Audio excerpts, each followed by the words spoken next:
fifaliana ho ahy ny mpitandrina solofony rina Ramarsona no tafahona aminarony ray am'ty fandarana azontoka ny fanavotana am Kristy. Koa dia miarahaba antsika rehetra naiza misy anareo. Eny miarahaba anareo amin'ny anaran'i Jesosy Kristy Tompo. Ny fahasoavan'Andriamanitra ny itosaka be dia be amintsika ka tonga ny fanamasina miasa mahery amintsika manotanteraka ny fikasan'Andriamanitra. Ka ny zavatra zay atao eto dia hitondra fahazavan-tsaina indrindra famonjena ho an'ny tsirairay avy satria izay mihitsy ny tanjon'Andriamanitra dia nahatonga antsika anina fiaina mandrakizay ary koa ho afaka amin'ny faratsiana rehetra. Satria moa ny tenin'Andriamanitra no ambara toroina azavaina dia mila ny fitarihan'ny tompon'ny tenitsika dia Andriamanitra zany ka ivavaka tsika mba hazon'Andriamanitra mahatanteraka zany amintsika tsiray avy satria mila saina fahendrena fahalalana avy amin'Andriamanitra aho ary izy koa no angatahako iametraka ny teny am'vavako ary hitondra ny teny rehetra any amin'ny tsiray avy forano ny fotsika sy ny sofotsika ary izy no andresy lahatra antsika tsiray avy satria teny avy aminy no ambara koa dia hivavaka itsika. Saotra anao zahay Andriamanitra fa noho ny fahasoavanao sy famindramponao tanteraka izao fotoana izao dia matoko sy manantena fa ianao no amesaina fahendrena fahalalana ity mpanompo tsy mahasoa ity ary metraka ny teny eo mivavako hifanaraka tsara amin'ny sitraponao hitondra famonjena ho an'ny olona mba hanana ny fiaina mandrakizay. Ary tsy izay ihany fianao koa no anokatra ny fo amam-panahy sy ny sainy tsiray avy mamora ny sofiny sy ny fony ka mampitoetra ny teny ao amponjy ireo mba hanana ny fiainana satria ataonao tonga finoany zany amin'ny anaran'i Jesosy Kristy Tompo. Eny amin'ny anaran'i Jesosy Kristy Tompo no nandrata zavavako zany. Saotra Andriamanitra. Amen. Alleluia. Zava-dehibe no antony nanomezan'Andriamanitra an Jesosy. Fantatsika tsara ny toko sy andininy ao ny Jaona toko 7:7 manao hoe amin'ny anaran'i Jesosy Tompo fa toy izao no nitiavan'Andriamanitra zao tontolo zao nomeny ny zanany lahatokana mba tsy ho very rehetra mino azy fa hanina fiaina mandrakizay. Fa Andriamanitra tsy naneraka ny zana ka nameloko zao tontolo zao mihitsy fa mba amonjena izao tontolo zao. Adeo tsara fa tena zay ny tena antony. Koa raha ny antona teo amin'ny fidaliany Jesosy ny fantsina teo nandatsaka ny rany dia mba afaka antsika tamin'ny tamanandevo entina namonona n'le olona mpanota araky ny nofo satria nataon'Andriamanitra tao amin'i Jesosy tsika niara-vombo taminy zao tontolo zao araka ny voalazan'ny Galatiana amin'ny tenin'Andriamanitra tsy hoe tsy ny olona mino ihany ny vohombo fa izao tontolo zao misy no vohombo niaraka tamin'i Jesosy teo amin'ny fidaliana mba tsisy teny hoe Andriamanitra manavakavaka satria tena zava-dehibe tokoa ny famonjena zay nomen'Andriamanitra atsika. Galatiana toko 4:4. Galatiana toko 4:4 aminaran'i Jesosy manao hoe fa sanatria raha mba misy ataoko rehare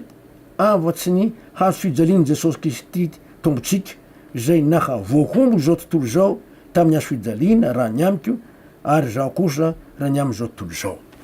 Nataon'Andriamanitra tao amin'i Jesosy dolo zao tontolo zao ka rehefa nombona teo amin'ny fidalian'i Jesosy zao tontolo zao niara-vohombo tamin'i Jesosy ny olona rehetra hatrany alohany hazo fijaliana tamin'ny andron'i Jesosy tateo aorinany rehetra zay ny maha-Andriamanitra n'Andriamanitra vombo niaraka tamin'i Jesosy. Maro rehefa tsy mino an'izany nisy mpitandrina pasteur dia niteny mihitsy hoe za tsy niara-vombo tamin'i Jesosy teo amin'ny fijaliana. Izy ihany ny teo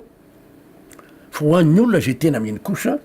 dia manaiky tsara le tenin'Andriamanitra ny Galatiana toko 2:20. Galatiana toko 2:20 amin'ny anaran'i Jesosy Tompo manao hoe vohombo miaraka amin'ny Kristy amin'ny hazo fijaliana aho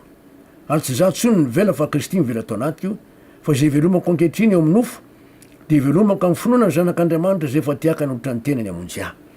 Miara-vohombo tamin'i Jesosy teo amin'ny fijaliana ka rehefa tena minotsika miara-maty tamin'i Jesosy niara-nalevina taminy miala ny tamanandevo maty le olona araky ny nofo afaka miditra ao amintsika indray Jesosy. Romana toko 4 moa mifanafana ny tamanandevo. Ankehitriny efa nandinika isika mombany amin'ny fibebahana satria fibebahana dia antsoavy nataon'ny Jona Mpanobatista, antsoavy nataon'i Jesosy Kristy Tompo, ansoavana ataondrapôstôly fa latsan'ny fanamasina izy ireo hoe mibebah ianareo ka mino filazany tsara mamoazo avo miendriky ny fibebahana saingy zao sy haitsika mibebaka fa asan'andriamanitra araky ny fanambara tamitsika zay tiako averina asan'apôstôly toko fadimy ary ny andininy ndraiky amby telopolo asan'apôstôly toko fadimy andiny ndraiky amby telopolo amin'ny anaran'i jesosy manao hoe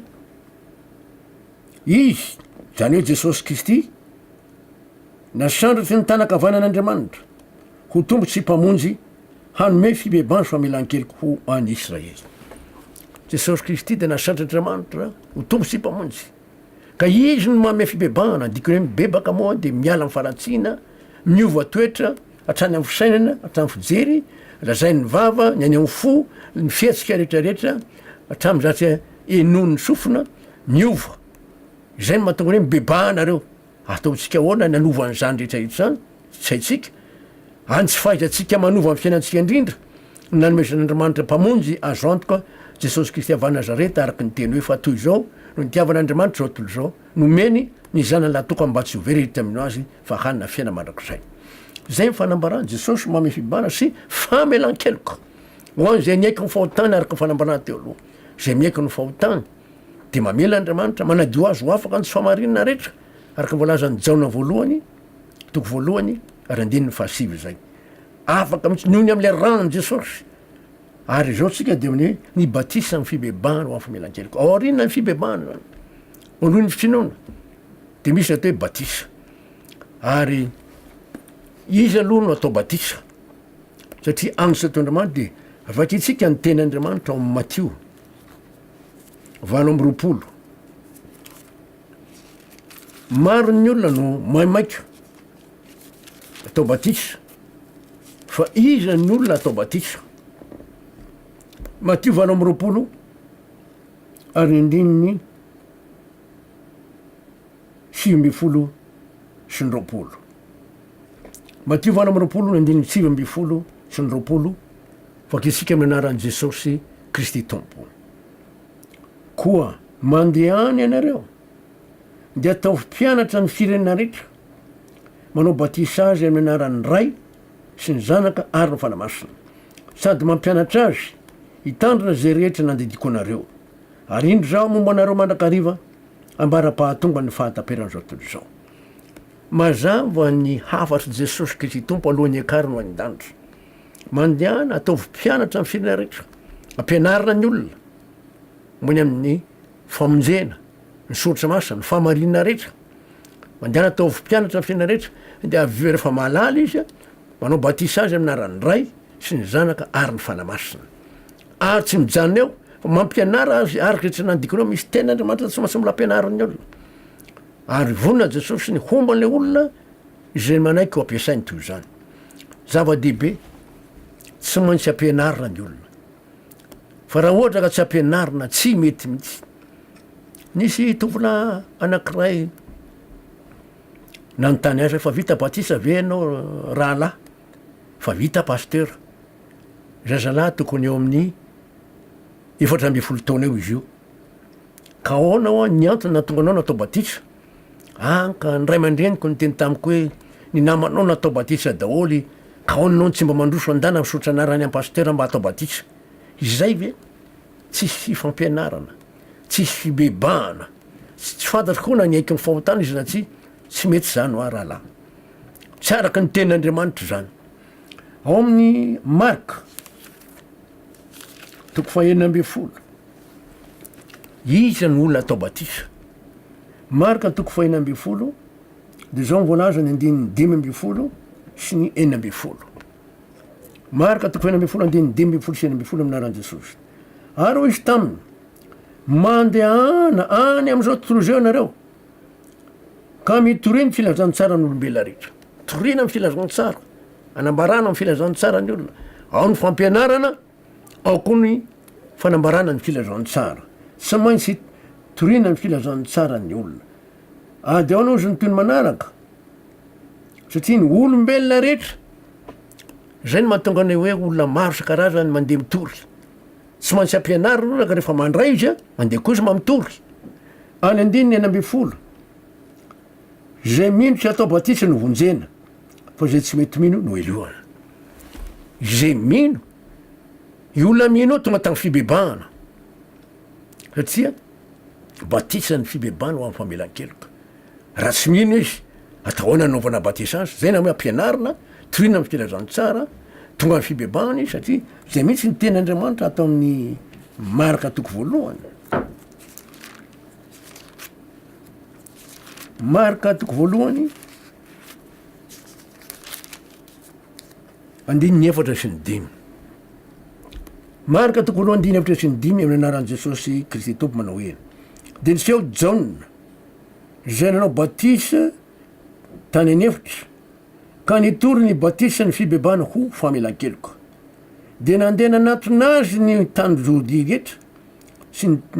mponina rehetra tany Jerosalema ka natao mibatisa tao amin'ny Jordany reny rehefa niaiky ny fahotana. Jaona nampanao batisa moa ndresahany eto. Jaona nampanao batisa mpialo lalana an' Jesosy Kristy ary nanao batisa tany anefitra izy ka nitory ny batisa ny fibebahana ho amin'ny famelan-keloka. Olona atao batisa zany de tokony tapa-kevitra hiala amin'ny falatsiana miova toetra mihitsy aiza moa navitatsika an'izany fa Jesosy mahavita an'izay fa toriana batisa fibebahana ho amin'ny famelan-keloka zay mvolaza eto sady mitady famelan-keloka.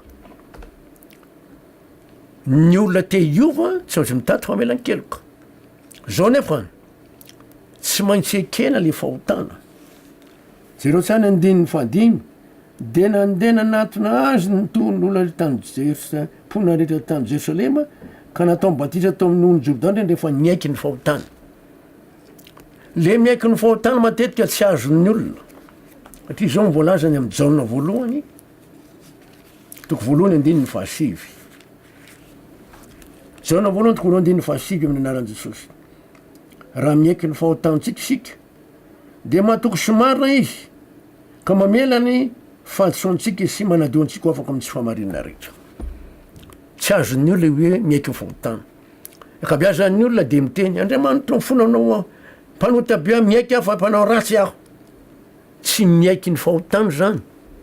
fa miaiky mampanota azy, miaiky izy fa nanao ratsy. Fa miaiky ny fahotana de zao hoe maraiky Andriamanitra fa zany andainga mpandainga be mihitsy mandainga nangalatra Andriamanitra nangalatra volan-drano zany miady amin'ny ranona zany hoe miaiky ny fahotana. Za Andriamanitra manaeritreritra maloto saina ratsy za maivava miady aman'olona zany hoe miaiky ny fahotana. Fony akabeazanao tsy miaiky ny fahotana fa miaiky ny mampanota azy mifona amin'Andriamanitra mampanotabe aho miaiky aho fa nanao ratsy izy ka inona ary le fahotana tianao tiantsika hiala amitsika ekeo amin'Andriamanitra hoe za mandainga teo afaka am'le lainga zany, za mpangalatra teo afaka am'le halatra zany, azangy Andriamanitra mety mijangajanga ka teo afaka mijangajangana zany, za maneritretra maloto teo afaka mineritretra saina maloto zany, ekena izy. Fa misy olona tsy miaiky ny fahotana. Azay ny favoazana. Zay nge natonga ny tenin'Andriamanitra io amin'ny marika toko voalohany ary ny 5 fa zay rehetra miaiky ny fahotana. Volaza tsara marika toko voalohany 5 amin'ny anaran'i Jesosy Kristy Tompo de nandeha nanatona azy ny tany Jodia rehetra sy ny mponina rehetra tany Jerosalema ka natao mibatisa tao amin'ny ony Jordany reny rehefa niaiky ny fahotana. Ndray andro nisy zazavavy niaraka mivavaka tamiko tonga tao an-trano izy de nitantara ny zatra zay manjo azy de farany ivavaka zay. Ny zavatra naganga tam'le zazavavy voanomboka ivavaka izy de mitomany Andriamanitra mpanotabe de gaga be mijery azy satria varia mamelany eloko Andriamanitra mpanotabe de mivavaka teo de mapio Andriamanitra am'zao fiainan'zao mpanotabe vita mivavaka nataony mivavaka de nanontany azy fa manino ianao matomany malailo ny fahotako malailo ny fahotanao ahoana ianao gaga be am'le hoe malailo ny fahotana ka be loatra ny ratsy nataoko kefa niaiky ny fahotanao ve aho efa niaiky ahoana ny fiekenao fo nandrano fa mpanota be tsy nanota tsy niaiky ny fahotanao anao ianao ngo tsy mba mandainga nao nga tsy mba nifetsifetsy amy namana zany komoana ekena amin'andriamanitra mba azony manala n'io zavatra lazainao ka ny akabiazany ola tsy miaiky ny fahotany fa miaiky fahobe azay ny favoasana ka tsy miaiky izy hoe zangy andriamanitra mpangalatry ka atao andriamanitra ahoana nanala an'io alatra io fomba fiainany mangalatra io zangy andriamanitra maivava miady aman'olona foana atao andriamanitra manova an'io vavan'io satria misy ten'andriamanitra io ohatra salamy faraiky amy telopolo am'zato salamo faraiky amy telopolo am'zato de misy fanambarana zafady salamo faraiky amby efapolo am'zato salamo faraiky amby efapolo am'zato ny andininy fahatelo amin'ny anaran'i Jesosy iaveo asio fiambenana eo anolohan'ny vavako ambe ny varavaramolotro za andriamanitra maivavaka de zao fona aminao ekeko mihitsy ka de mba amboaro ny manotro meo fibebahana Jesosy araky teteo asio fiambenana molotro amboary vavako mba tsy tenitemy foana na iady aman'olona zay nge le hoe tady fibebahana mariny fa ny akabiazan'olona tsy mibebaka ka izy le olo atao batisa ampianariny izy torina amy filazantsara izy miaiky ny fahotany izy zao tsara zay satria nino izy de niaiky ny fahotany te ho afaka avatsy hoe te iova mihitsy iova aniny ho tonga zanak'andriamanitra zay le atao batisa mbola misy fanampony keo izy akoa le olo atao batisa fa tsy ataotao foana izy io ao amy Kolosianina Kolosianina toko faharoa de misy fanambarana toy zao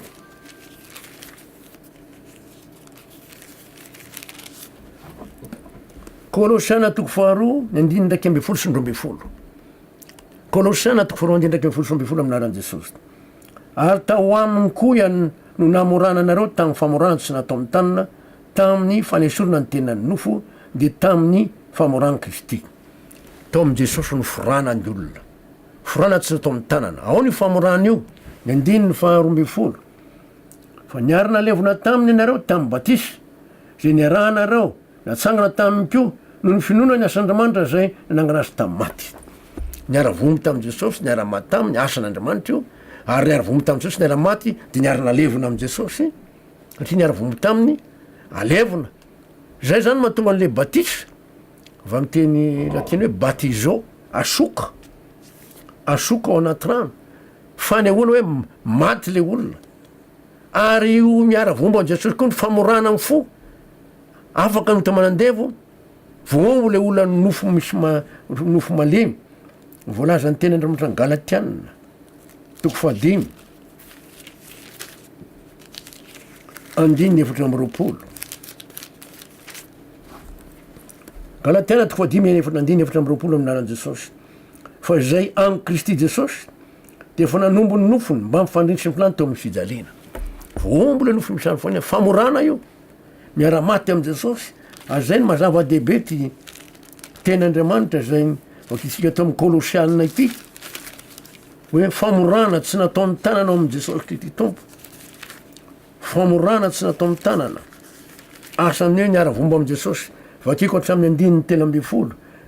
Kolosianina toko faharoa andininy raiky amby folo aloha manao hoe amin'ny anaran'i Jesosy atao aminy koa namorananareo tamy famoranana tsy natao amy tanana tamin'ny fanesorana ny tenany nofo de tamin'ny famorana Kristy fanesorana ny tenany nofo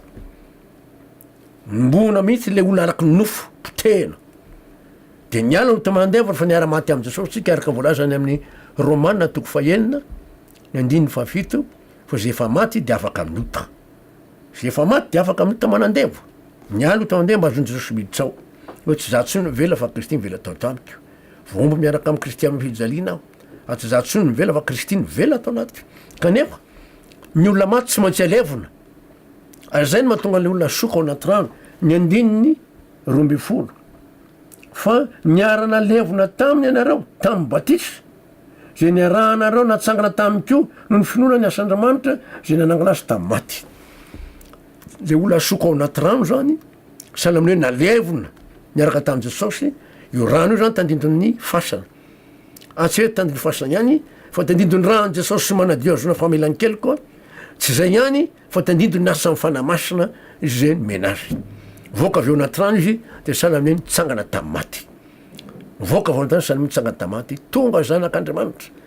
satria tamy fitsanganan Jesosy Kristy tamy maty no tonga zanak'Andriamanitra ny olona. Petera voalohany toko voalohany andininy fahatelo Petera voalohany toko voalohany andininy fahatelo amin'ny anaran'i Jesosy mana hoe isaorany Andriamanitra rainy Jesosy Kristy tombontsika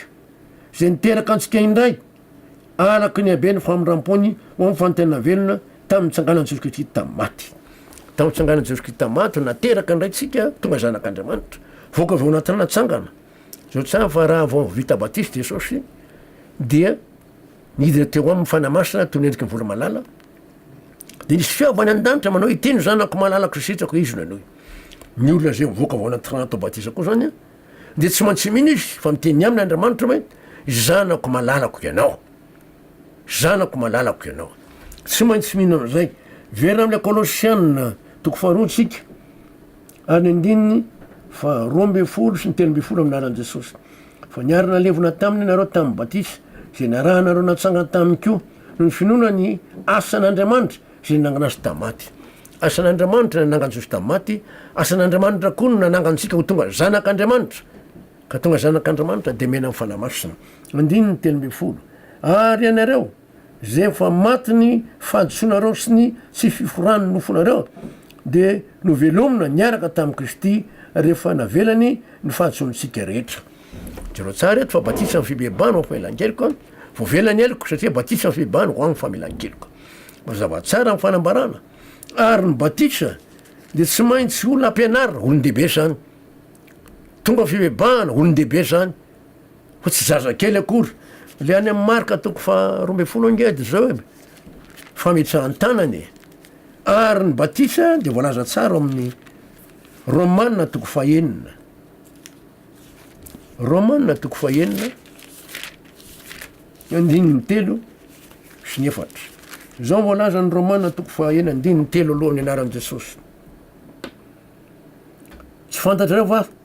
fa na iza isika no efa natao batisy ho amin'ny Kristy Jesosy de natao batisy ho amin'ny fahafatesany. Mazava tsara ty Romanina toko fahaenina andininy fahatelo ty hoe tsy fantatrareo va tokony ho fantarisika tsiray avy fa na iza isika no efa natao batisa ho amin'ny Kristy Jesosy de natao batisy ho amin'ny fahafatesany. Inona ny hevitry zany? Ny olona atao batisa fibebana ho amin'ny famelan-keloka nampianarina torina fikirazany tsara ny aiky ny fahotrany tonga fibebana ary koa nifo zao niara-maty tamin'i Jesosy izy niala ta manandevo ary ko raha tany amin'ny Kolosianina niara-re de alevina ao anaty rano izy niombona fahafatesana amin'i Jesosy izy zany niara-vomby tamin'i Jesosy niara-maty tamin'i Jesosy niara-maty tamin'i Jesosy ny hevitry zany. Ny andininy faha efatra manamarina sy manamafy an'izany Romanina toko fahaenina ny andininy faefatra anaran'i Jesosy koa niara-nalevona taminy tamy batisy ho amin'ny fahafatesana isika de asoka ao anaty rano de manambara hoe zahako de niara-vomy tamin'i Jesosy mijerina niara-maty taminy niala tato amiko ta manandevo maty lo raraky nofo misy filana fandrina ka maty ny olona alevona asoka ao anaty rano miara-nalevona tamin'i Jesosy zany hoe niombona fahafatesana miaraka amin'i Jesosy zany le olona mino ary averiko na mandeha ny teny aminaran'i Jesosy Kristy tompo koa niara-nalevona taminy koa niara-nalevona taminy tamy batisy ho amin'ny fahafatesana isika mba ho tahaka an'iny nananganana ny Kristy tamy maty tamy voninahitry ny ray no andehanantsika kosa amin'ny fiainam-baovao. Ito zany tsika de zao jereo tsara eto tamy voninahitry mba ho tahaka ny nananganana ny Kristy tamy maty tamy voninahitry ny ray no andehanantsika kosa amin'ny fiainam-baovao. Andriamanitra nanangana Jesosy tamy maty herin'Andriamanitra koa zany manova an'le olona maty ara-panahy voaka amin'ny fiainana vaovao tonga zanak'Andriamanitra voaka avy ao anaty rano izy sahala mitsangana tamy maty tonga zanak'Andriamanitra ary raha vao tonga zanak'Andriamanitra izy de omen'Andriamanitra mifanamasina araka ny voalaza ny Galatiana toko fahaenina toko fahaefatra andininy fahaenina Galatiana toko faevatra andininy fahenina. Zava-dehibe mihitsy ny batisa ny fibebana ho amin'ny famelan-keloka. Galatiana toko faevatra andininy fahenina aminaran'i Jesosy manao hoe satria zanaky ianareo de ny raha n'Andriamanitra amboantsika ny fianarany zany miantso hoe abaray io. Tonga zanak'Andra mena ny fanamasina. Tsy maintsy zay zany ny lalina izona ho amin'ny batisa. Misy olona diso mifindra toko fivavahana izy le natete tao amin'ny rano zany tsy batisa mba lasoka de zay fotsiny natonga azy atao batisa fa tsy batisa, tsy nampianarina, tsy nitorina, tsy batisa ny fibebana ho fahelan-keloka. Tsy izy zay. Misy olona atao batisa satria atao mariazy izy. Tsy izy koa zay. Tsy batisa ny fibebana ho famelan-keloka zany. Misy olona batisa satria atao naporisian'ny ray aman-dreny. Tsy izy koa zay. Misy atao batisa satria porisian'ny pasteur. Tsy izy koa zay. Misy olona atao batisa satria tonga am'le teny hoe zay misy atao batisa ny vonjena ka mateo vovontsy izy de atao batisa. Tsy izy koa zay.